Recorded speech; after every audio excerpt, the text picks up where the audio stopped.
I'm not sure where your enthusiasm meter is right now for your LSU Tigers going into the 2022 campaign.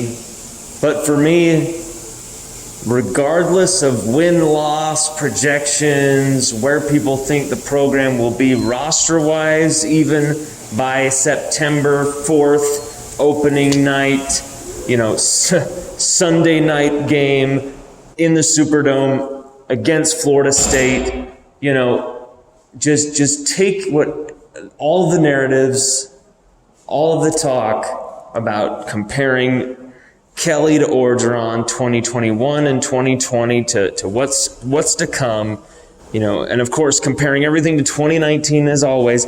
Throw it all out and just say, you know what? Right now LSU are going in the right direction. Can we at least just all agree on that? Can we at least all just agree that LSU are headed in the right direction as a program? Not only did we hire a smart-ass coach, but we hired a smart-ass coach with a vision, with a plan, and with people he trusts to make that plan happen.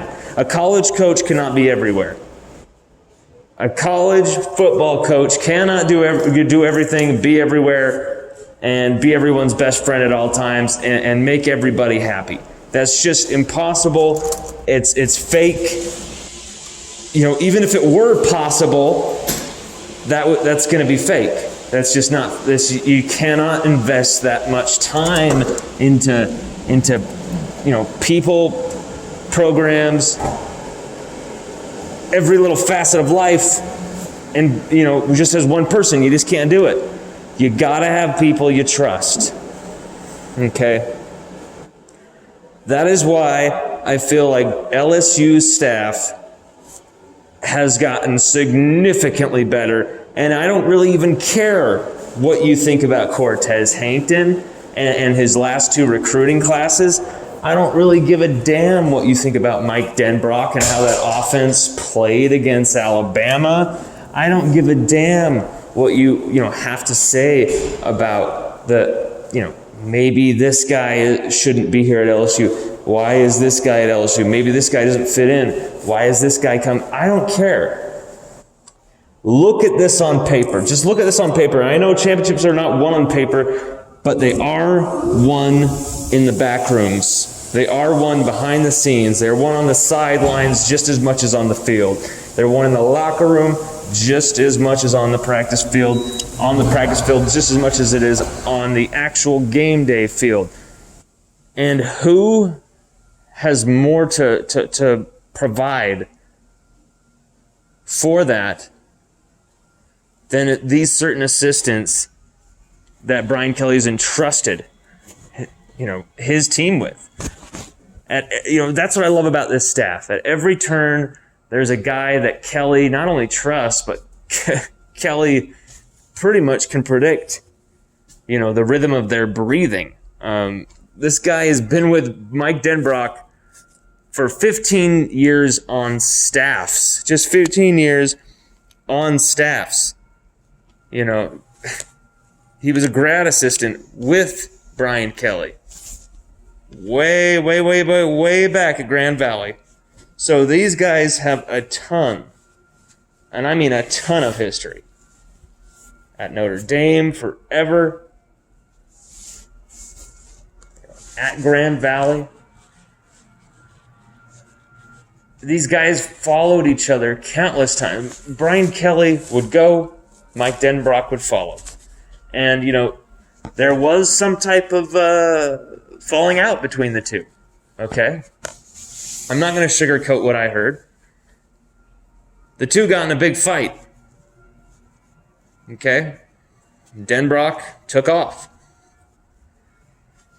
Denbrock went to Cincinnati and, he led an offense that just went to the college football playoff and, did okay, They had a really amazing season for Cincinnati levels, okay, for what Cincinnati's expected to do. They had a fantastic season.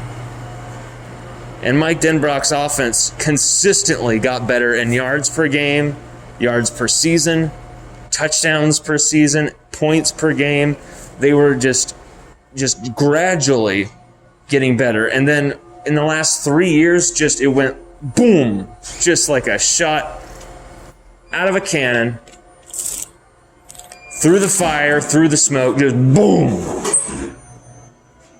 Okay? That offense went, I'm not going to call it a juggernaut, but that offense got hot. And it's not, you look at that offense and you go, wow, there's limitations everywhere. It's because the personnel was limited. Okay? As a play caller, Denbrock was limited. Denbrock was what's the word I'm looking for here? He kind of had his options cut in half. He was kind of, straddled down with the talent he had at his disposal. But when you look at the talent he's going to have on display coming into this next season, I don't know how you can think anything other than, some strong success on the offensive side of the ball.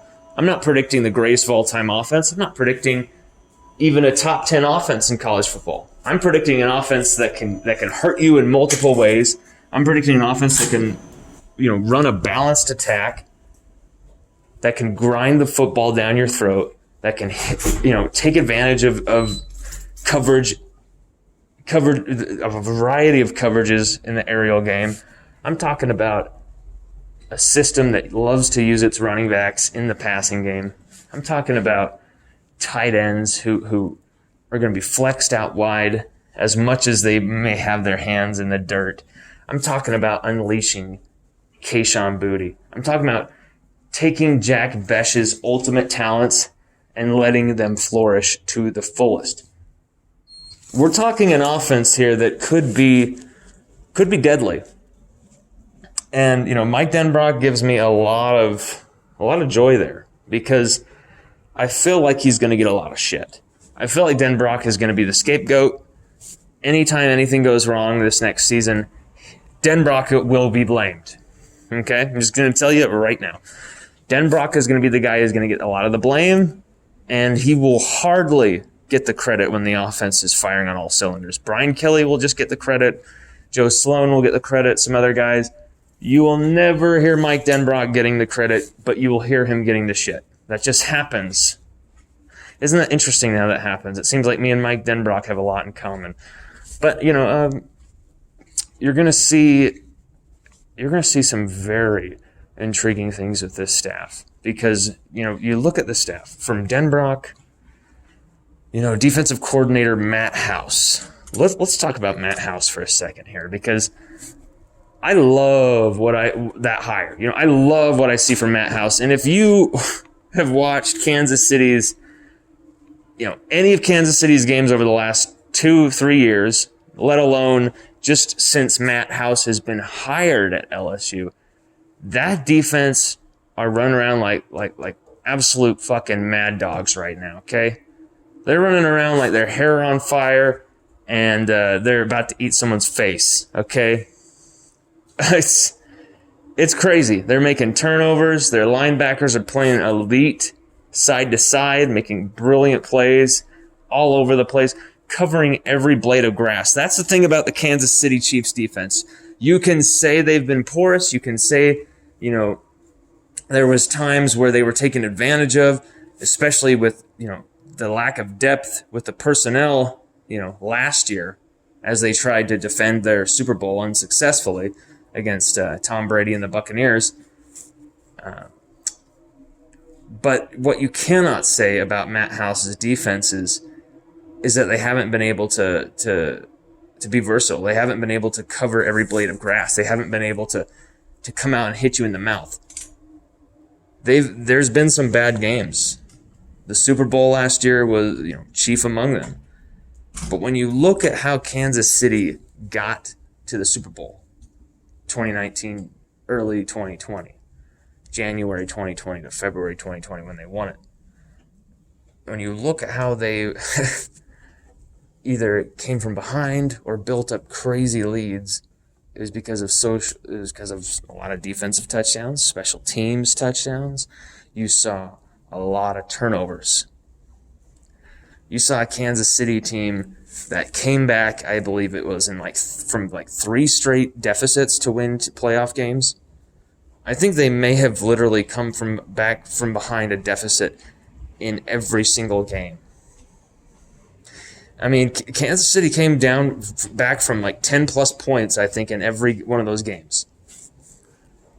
You cannot do that by just having Patrick Mahomes and Tyreek Hill and your offense just obliterate everybody. That's not how you come back in those games. You come back in those games because, yes, the offense is firing on cylinders, but then you have a defense that is just continuing to whittle away, make plays, make stops, huge third down plays to keep you alive.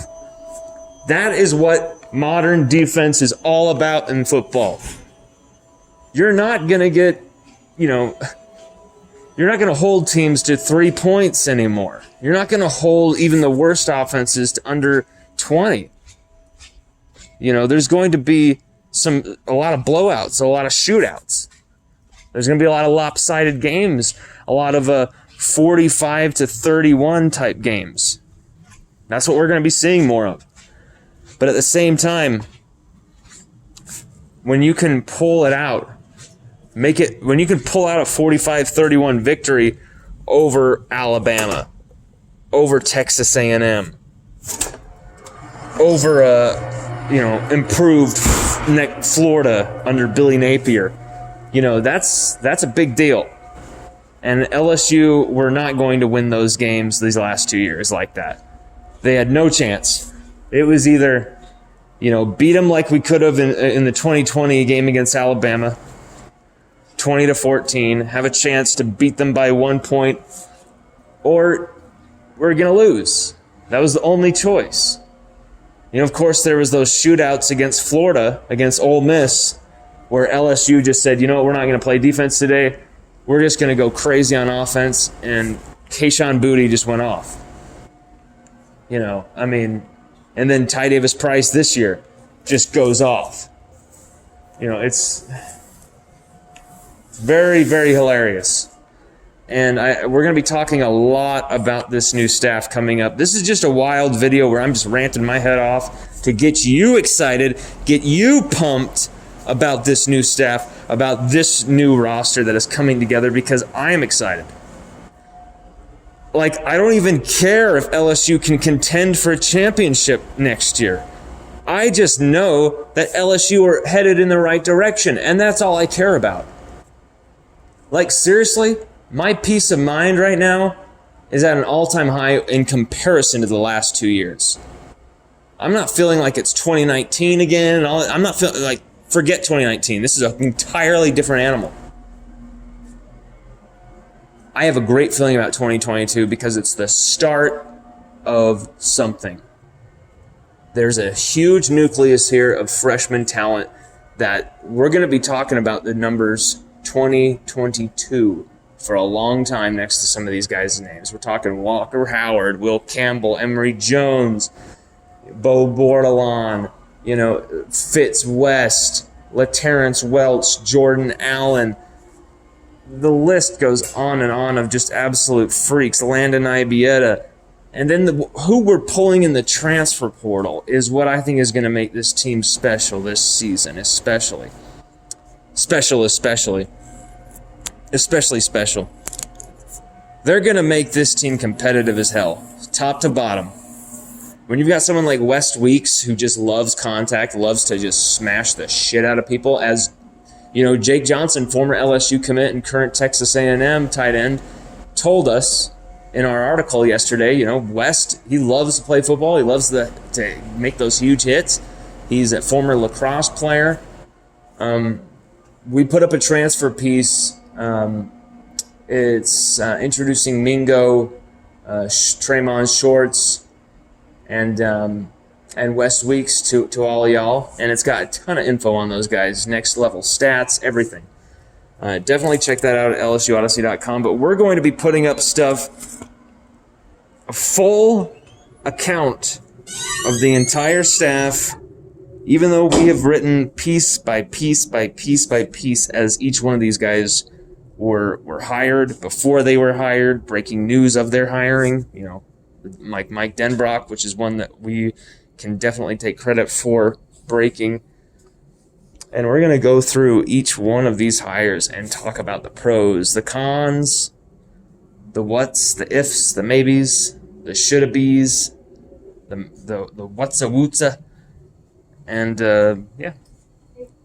Hey, what's up? And definitely take a look at that. I think it's going to be a piece you'll be interested in, because I've put in a lot of effort in this piece. I've been writing this piece for the last 2 weeks, but things have come in and taken precedence, taken priority, so I put it on the back burner, and then I keep going. That's what I usually do with these longer form pieces. I plan them way in advance, and I'm working, I'm whittling, while, the breaking news and all that stuff takes precedence at the moment.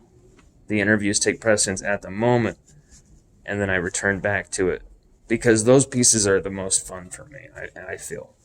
And I think those pieces are the ones that give you, the subscriber, the reader, the most information possible. And that's what it's all about.